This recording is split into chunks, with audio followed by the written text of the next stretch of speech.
A graça e a paz do Senhor a todos, amém? Amém. Irmãos, hoje nós vamos meditar na palavra do Senhor, começando em Provérbios, capítulo 4, versículo 23.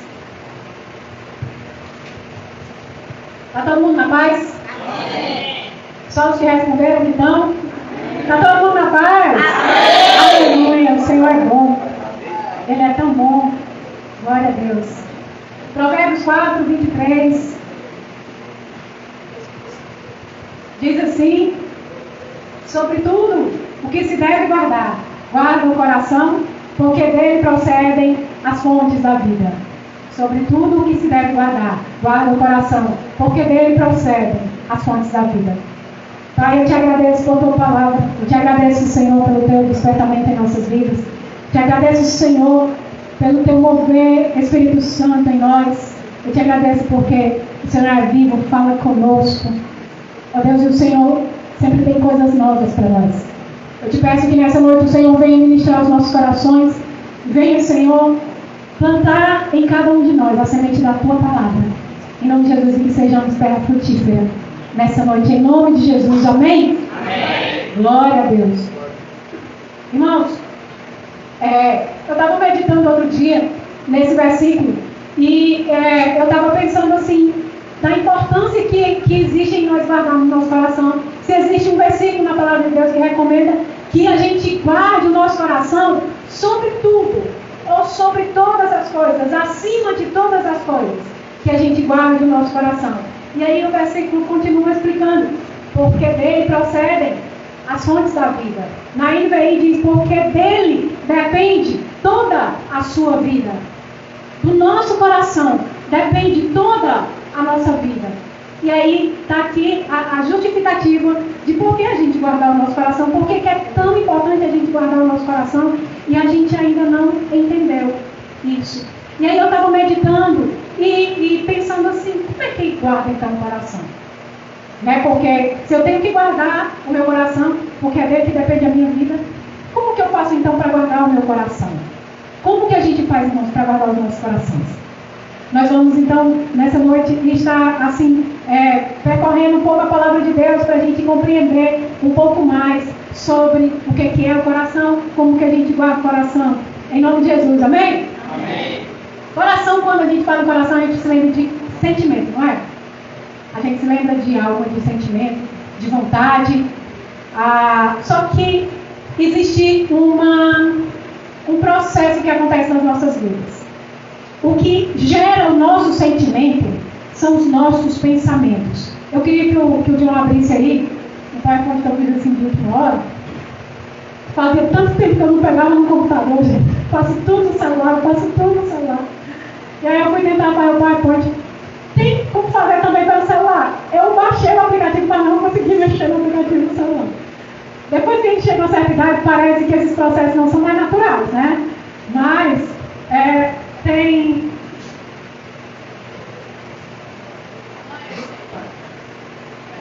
não, deixa eu ver aqui.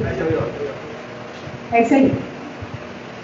A gente precisa entender que existe esse processo na nossa vida. Como a nossa vida funciona. Primeiro vem os pensamentos. Os pensamentos, eles geram sentimentos. Os sentimentos produzem ações. E as nossas ações é quem trazem resultados. Então, irmãos, vejam bem.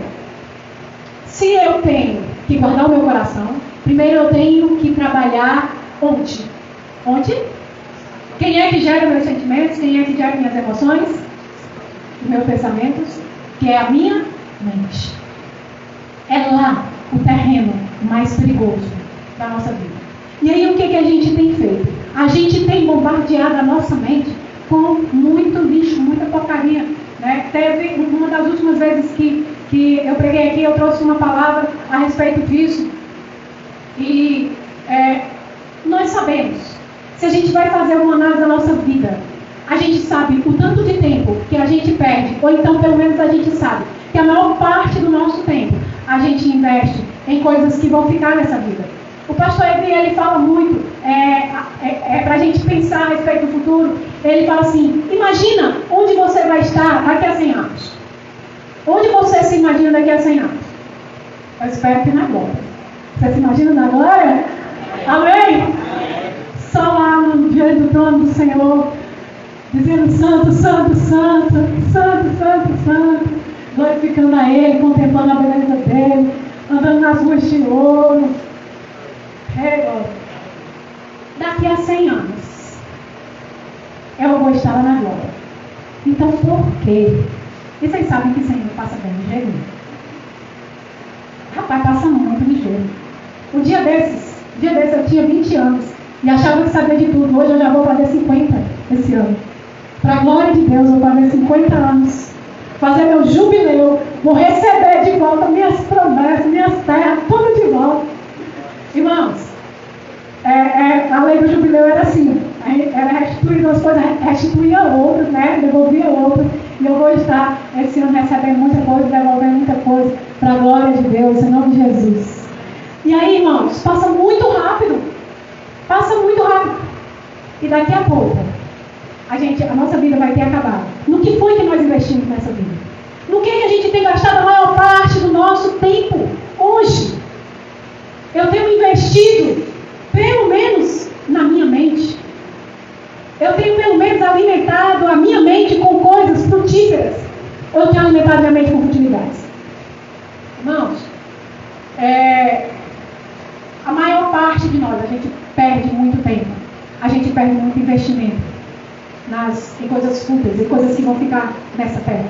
Em coisas que nem sequer trazem alegria para nossas vidas. Você pode observar o tempo que você passa nas redes sociais. Quando você termina, você não está mais alegre, você não está mais satisfeito, você não está mais edificado assim. Poxa, hoje eu aprendi algo tão precioso hoje no Instagram.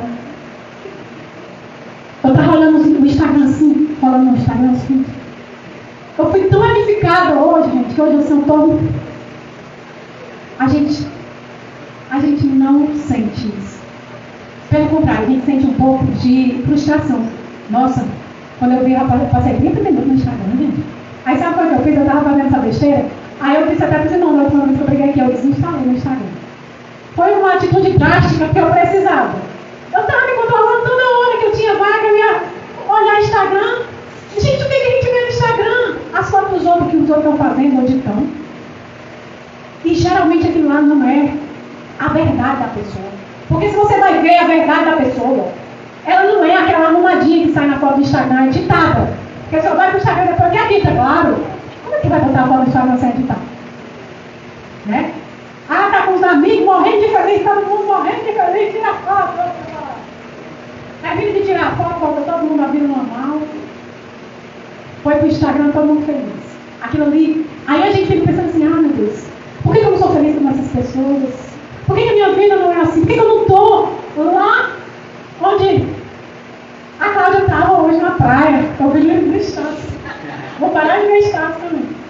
Feliz da vida na praia. Por que eu não estava lá, gente? Vontade de estar. Só a Cláudia que pode ir para a praia, não posso. Coitada de mim.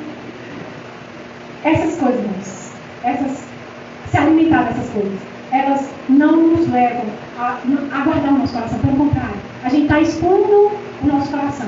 A gente está entregando o nosso coração para o inimigo. Abre aí a outra pasta, por favor, João. E eu vou mostrar para vocês como que a gente tirava fotos e por que a gente tirava fotos antigamente. Hoje em dia a gente tira foto para botar no Instagram, para botar na rede social, para botar na capa, para botar no Facebook, para botar não sei aonde. Na hora que aparecer aí, irmãos, a gente tirava fotos para guardar a lembrança, a recordação. A gente guardava as fotos dentro daqueles álbumzinhos. Quem tem ainda aquelas fotos dentro dos álbumzinhos? Gente, tem umas caixas lá em casa, cheia daquela.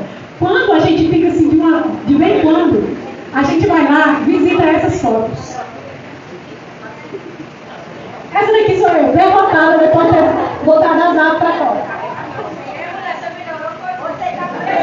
Mulher que bota um pato de para um menino de 4,2 kg, não tem como ficar com a cara melhor do que essa. Pode passar, passa. Aqui é a Manu, quando ela nasceu, não vi nada. Graças a Deus. Uma vez, mas não deu Trabalhei e falar assim, apaga aí essa luz, só para ver se fica um pouquinho melhor. Essa é a Manu, Marcelo, faz. Esse aqui é azar de novo.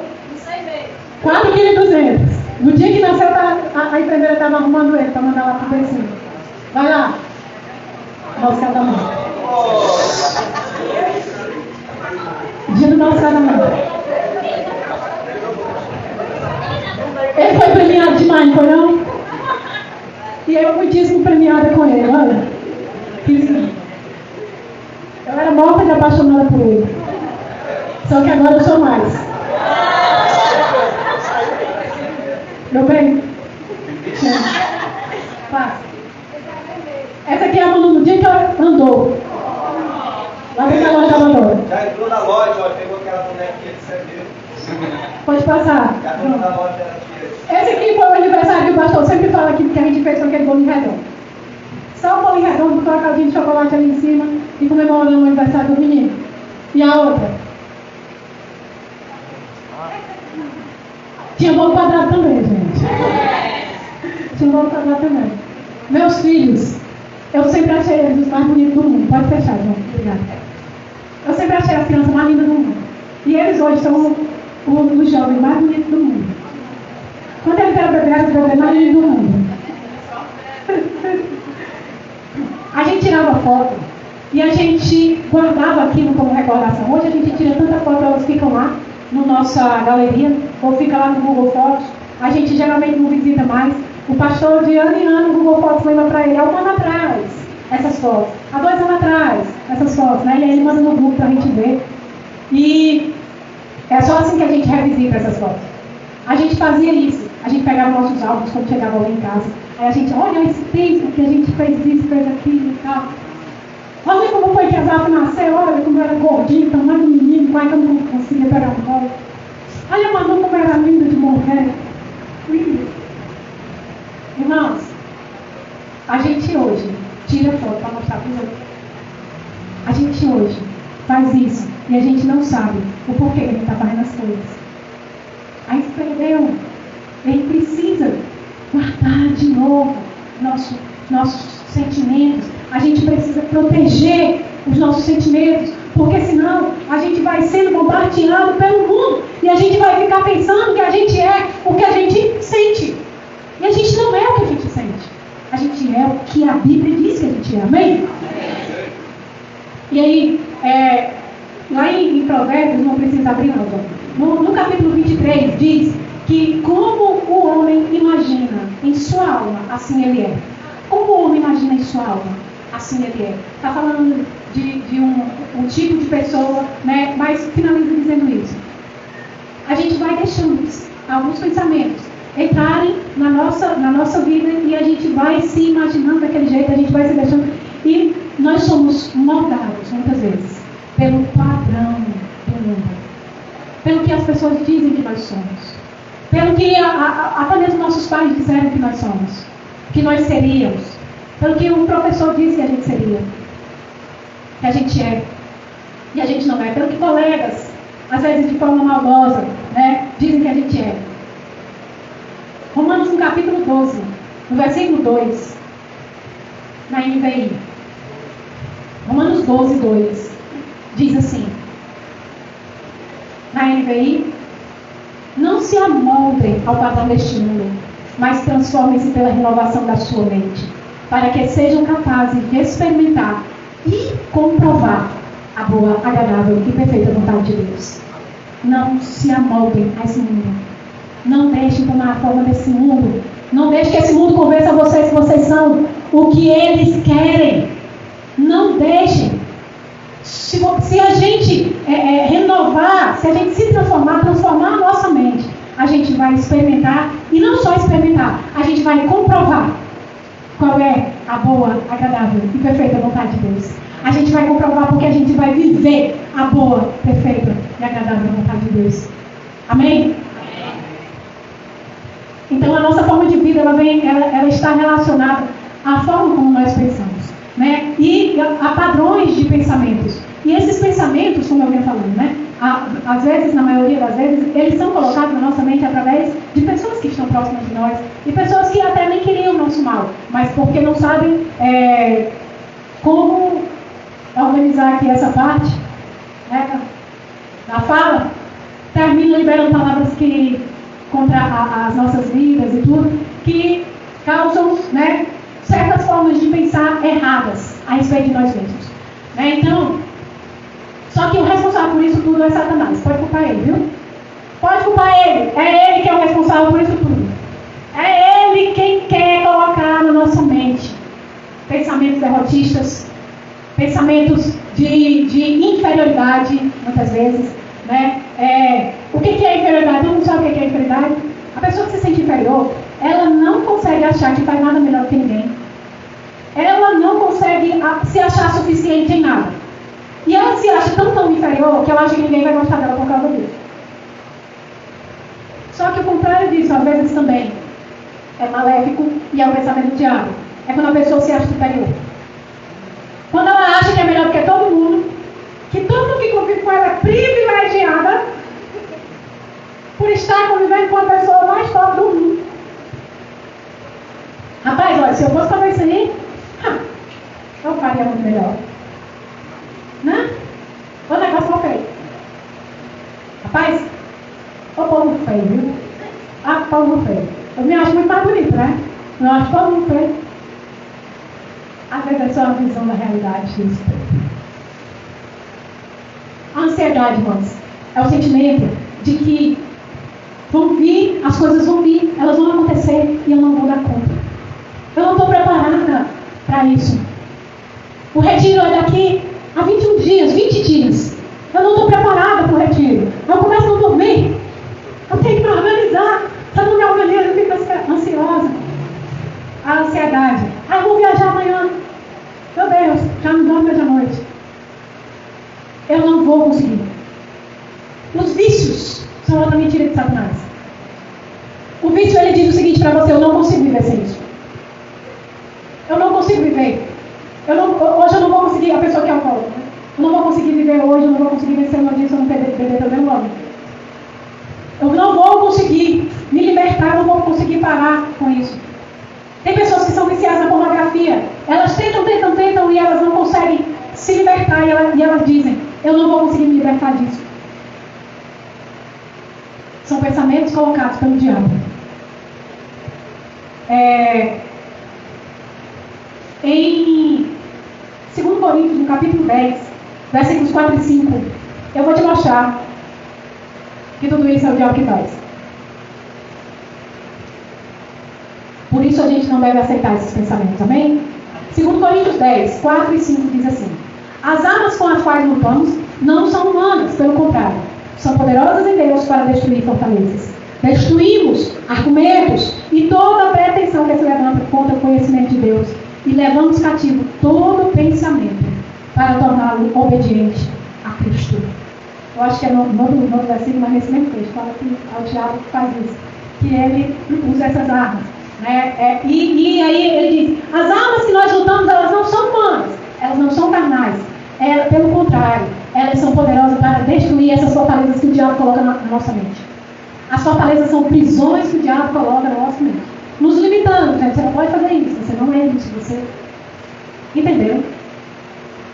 O diabo faz isso.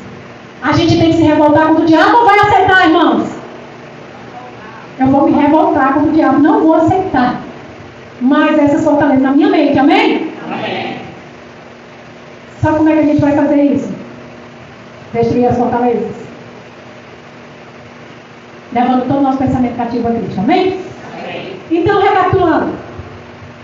Nossos pensamentos geram o quê? Sentimentos, que produzem o quê?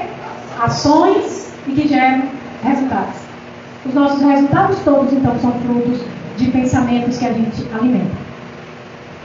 Uma coisa é verdade: eu não consigo controlar os meus sentimentos. Quem é que consegue controlar os seus sentimentos aqui? A gente já mencionou isso numa outra palavra. Você consegue?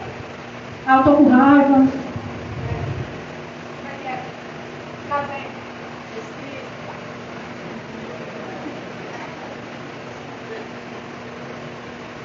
Consegue controlar os sentimentos? Não, a raiva passou, eu respirei. Aí passou o ódio, passou a vontade de matar, passou. A gente não consegue controlar os sentimentos, mas a gente consegue controlar uma coisa. A gente consegue controlar o que gera os nossos sentimentos, que são os nossos pensamentos. A gente tem como destruir essas cadeias nos nossos pensamentos. Se eu só me achar no esboço, não é porque se eu não me perder no esboço, não sou nem eu. Prontinho. Então eu não controlo os meus sentimentos, mas eu posso controlar os meus pensamentos, posso destruir esses pensamentos que são maléficos na minha vida. Mas aí como é que eu faço isso, pastora? Me diga! Como é que eu faço para mudar os meus pensamentos? A primeira coisa. Romanos capítulo 8, versículos 5 a 8. Eu ouvi hoje, a pregação do pastor Luciano Subirá lá na Alcance. E quando ele leu esse versículo, esse texto, eu disse assim, gente, esse texto é da minha pregação. Vou usar ele hoje. E eu recomendo demais, eu coloquei lá no grupo, coloquei no grupo de oração. Vai lá, assiste essa pregação assim, me deu uma incentivada, assim, me deu um gás. Como é que a gente faz então para mudar os pensamentos? Romanos 8, 5 a 8. Quem vive segundo a carne tem a mente voltada para o que a carne deseja. Está nessa versão? Mas quem vive de acordo com o Espírito tem a mente voltada para o que o Espírito deseja. A mentalidade da carne é morte, mas a mentalidade do Espírito é vida e paz. A mentalidade da carne é inimiga de Deus, porque não se submete à lei de Deus, nem pode fazer. Quem é dominado pela carne não pode agradar a Deus. Irmãos, quem vive segundo a carne, a mente está voltada para o que a carne deseja. Então como é que eu faço para transformar a minha mente, hein? Continuar andando na carne? Continuar alimentando a minha mente com coisas carnais? Continuar alimentando a minha mente com as coisas infrutíferas dessa terra? Quem vive de acordo com o Espírito tem a mente voltada para o que o Espírito deseja. Então a primeira coisa, irmãos, para eu ter a minha mente transformada, é eu me entregar à ação do Espírito Santo. É eu me entregar a Ele, somente a Ele. Irmãos, existe uma forma assim, eu sozinha conseguir? Não existe. A gente precisa se submeter a algumas disciplinas espirituais, a gente tem que submeter a nossa carne ao Espírito, porque se a gente deixar ela rolar, ela vai continuar rolando na tendência que ela tem, que é morte. A tendência da carne é morte, a tendência do Espírito é vida. E aí como é que a gente faz para quebrar esse ciclo de morte? Submetendo-nos ao Espírito, através de disciplinas espirituais. O que são disciplinas espirituais? Tem o meu tempo de oração. Ah, mas eu não tenho tempo? Tem para falar outras coisas. Pode procurar na sua mente, tem. Ah, mas eu não consigo. Como é que eu ficar parado? Como eu vou ficar parado? Meia hora, 1 hora, orando. Não flui, a palavra nem vem. Você ora em línguas então. Ah, mas não vem orar em língua, eu sei. Eu não sou batizado Espírito Santo, eu vou de língua, como é que eu vou fazer? Abre o salmo. Começa a orar o salmo. O Senhor é meu pastor, não me faltará. Deitar nos pais e verdes pastos, guia-me no lançamento das águas tranquilas, refrigera minha alma, guia-me pelas veredas da justiça, clamando teu nome. Ainda que eu longe pela da sombra da morte, não vou dizer o resto do salmo continua, tá? Mas parece que eu sei. Irmãos, disciplina a sua vida nos pés do Senhor. Amém? Eu estava assim, um desleixo tão grande que quando eu pensava em jejuar, minha alma começava a gemer. Amanhã eu jejum, amanhã. Irmãos, para você ver, não tem motivo para a gente se gloriar de nada que a gente faz. E nada do que a gente faz é prova de que a gente vai estar bem. Porque alguns irmãos já sabem, no ano passado, os períodos grandes de jejum que eu fiz algum jejum de 3 dias só na água e me aventurei com de 7 dias só na água e foi tranquilo fazer 7 dias de jejum só na água. Hoje eu penso em fazer 24 horas e a minha alma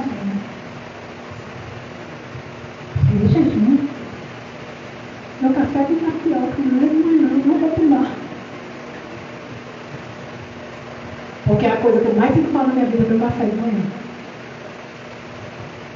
E aí, meu irmão, a primeira coisa que eu fiz foi tirar meu Instagram e meu Twitter do meu celular. Parece que na hora não aconteceu nada. Nos dias que eu tirei não aconteceu nada. Só que a vontade de jejuar voltou. Parece que não aconteceu nada. Mas porque eu parei de me alimentar daquela besteira, a vontade de jejuar voltou. E aí eu comecei a jejuar de novo. E eu quero chamar e convidar vocês, irmãos, para estarem jejuando comigo. De ontem até sexta-feira anterior ao retiro, são 21 dias. Eu vou estar nesse período de jejuando, não é direto. Eu vou estar comendo à noite. Mas se você quiser fazer algum desses dias junto comigo, entra nesse propósito. Entra nesse propósito de fazer alguns dias, 7 dias talvez, 14 dias talvez, no meio desse período, para que a sua alma, ela fique no lugar dela. A alma quer dizer assim, não jejua não, você não vai aguentar não, você tem que ter como fazer, como é que você vai aguentar? Como é que você vai para a academia? Eu deixo de ir para a academia por muito besteira, só porque eu me acordo, olho pro relógio, estou com preguiça, não vou. Eu não vou deixar de ir para a academia porque eu vou jejuar. Eu vou deixar de ir a academia que se exploda. A sofrer de pagar lá no e-mail, só tomar uma vez. Mas, não estou incentivando não deixar de ir para a academia, não. Eu vou para a academia, é muito saudável, é muito... Vou subir lá, faz. A academia é de jejum, não sei como é que ele consegue, mas isso aí é ele, né? Isso é ele. Então, irmão, veja bem. Eu quero te convidar, eu quero te incentivar a estar, assim, buscando ao Senhor mais dele. Senhor, muda minha mente.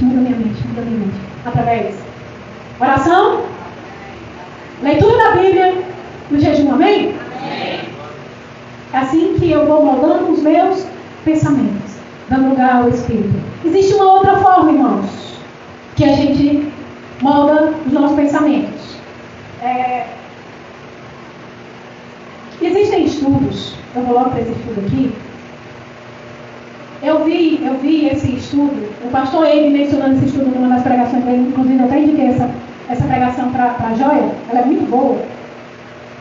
Fala, parece que o estudo se fez aqui. Acho que sumiu, viu? Na hora que eu posso ver lá. Pois é, tá lá. Tá aqui. Tá aqui. O pastor Eber disse que existe um estudo, que ele inclusive é ativo, que o nosso cérebro, ele cria vias neurais.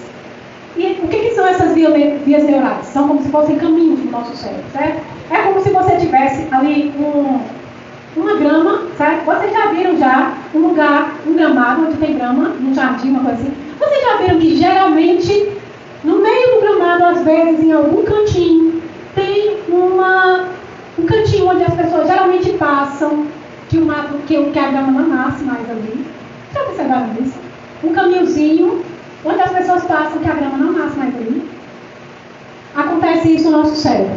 Por exemplo, quando eu estou acostumada a pensar assim, eu já estou acostumada a pensar assim, certo? Eu penso em família, aí o meu cérebro já vai pelo caminho de para onde ele sempre vai.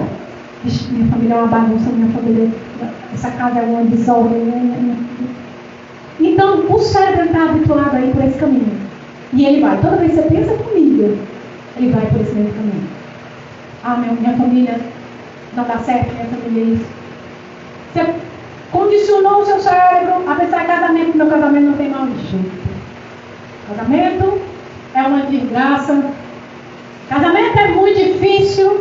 Casamento, as coisas que o diabo coloca, né, que o mundo coloca. Aí, você vai deixando o seu cérebro se condicionar nisso, mas pensa em casamento. Vixe, casamento é muito difícil. Vixe, mas meu casamento não tem mal de jeito. Vixe. O nosso cérebro, ele tem os caminhos que ele segue em determinados pensamentos. Estão entendendo isso? Estão entendendo? E o que a gente precisa fazer? Criar outros caminhos. Criar outros caminhos no nosso cérebro. Está lá, o caminhozinho, a veredazinha, já que você está acostumado a percorrer. Aí você vai fazer o quê? Não vou por esse caminho aqui não, vou por esse outro. Certo, mas como é que eu faço? Se o cérebro já está condicionado a isso. Se ele mesmo vai sozinho, ele vai sozinho. Eu penso em fazer alguma coisa nova, assim, não dá conta não. É tão difícil para mim. Para mim nada dá certo na minha vida. Nada dá certo. Tudo para mim é mais difícil. Não sei porquê. ir por esse caminho. Ah, eu não consigo aprender, gente. Eu sou muito burra. Pessoa burra. Não enche a boca para dizer que é burra. Porque era a forma que eu ouvia, né? A pessoa dizer na minha infância. Ah, você é muito burro, muito burro.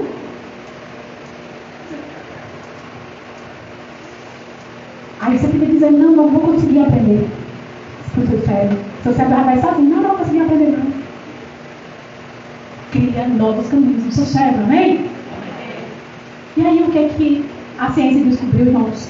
Recentemente, que o cérebro humano, ele pode ser condicionado pelas palavras que nós falamos. Aí, como a ciência é atrasada.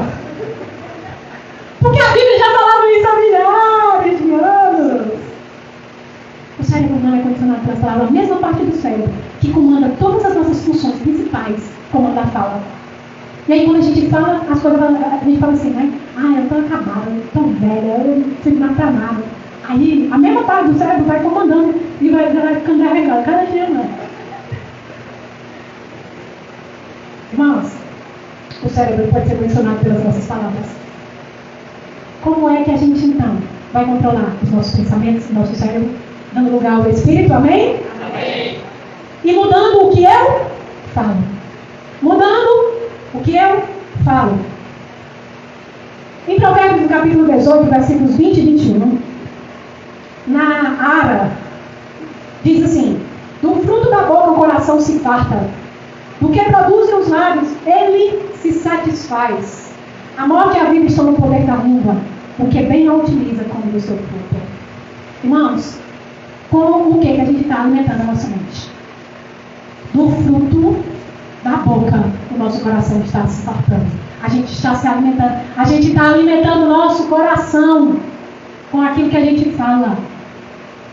E aí, você precisa tomar uma decisão hoje. Eu não vou mais alimentar o meu coração com lixo. Eu vou ter uma alimentação no meu cérebro, na minha mente, no meu coração, saudável. Meu cérebro vai ser fit agora. Eu vou só consumir coisas boas. Como é que eu vou fazer isso? Falando coisas boas, declarando a palavra de Deus, declarando o que Deus tem para a minha vida.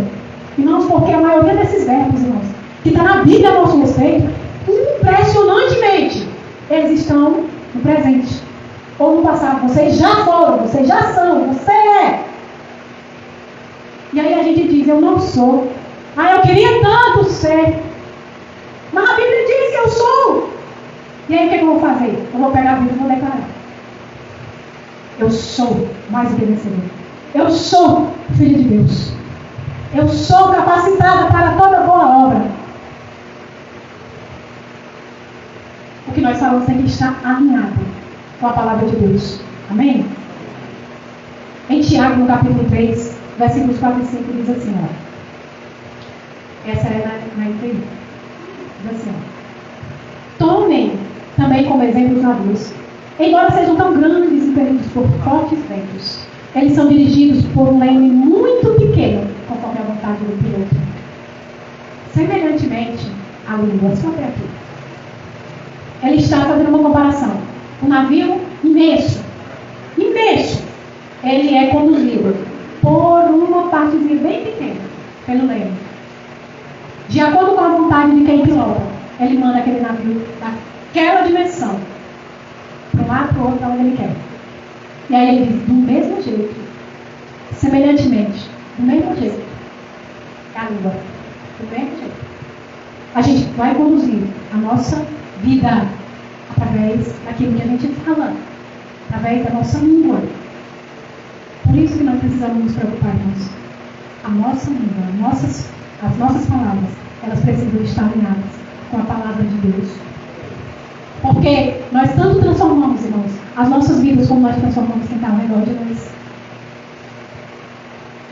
Em 1 Pedro, capítulo 3, versículo 9, nós estamos encerrando agora, estaremos encerrando agora com esse texto.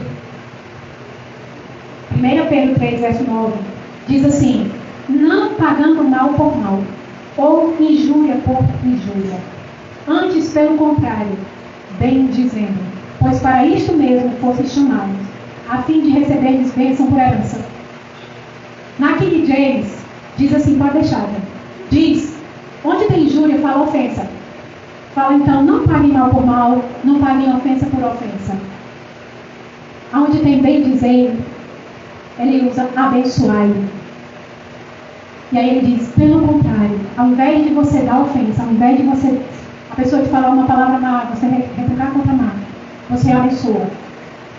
Ele diz, pois para isto foste chamados. Vocês estão observando que existe um propósito nessa frase? Eu fui chamada para um propósito. Para quê? Para abençoar. Nós fomos chamados para um propósito. Qual é? Abençoar. Para isso nós fomos chamados. E se a gente fizer isso, se a gente abençoar, o restante do versículo 3, a fim de recebermos bênçãos por herança. Se a gente fizer isso, o que nós fomos chamados para fazer, que é abençoar, nós vamos receber bênçãos por herança. Então, irmãos, o que esse texto está dizendo? Que não importa se você está sendo bem tratado ou maltratado. Abençoa. Não importa, mas você não sabe o que foi que eu ouvi. Você não sabe as palavras, as aberrações que essa pessoa me falou. Me mudou mais rápido do que eu chamo. Aí o que a Bíblia diz? Ah, se te botar mais raso do que o chão, então você faz igual. É isso que a Bíblia diz? Abençoa. Ah, mas me injuriou. Faltando mentira a meu respeito. Me difamou para os outros. Os outros estão tudo pensando de mim. Que eu sou isso e sou aquilo. Aí agora você tem motivo, né? Para amaldiçoar a pessoa? Ainda não. Abençoa. Abençoa. Ah, mas... Não. Não existe a mais. Não existe condição, não existe. Nós fomos chamados para isso, para abençoar. E aí nós temos pedido de receber tanta bênção. Porque a gente não tem cumprido o propósito para qual nós fomos chamados, que é abençoar. Abençoar a nossa família, abençoar nossos filhos, abençoar nossos pais. Não abra mão. Não abra mão do seu esposo que está perdido no mundo. Não abra mão dele. Fala assim, não tem mais jeito, isso aí tem mais jeito. Tem jeito. A partir de hoje você vai declarar assim.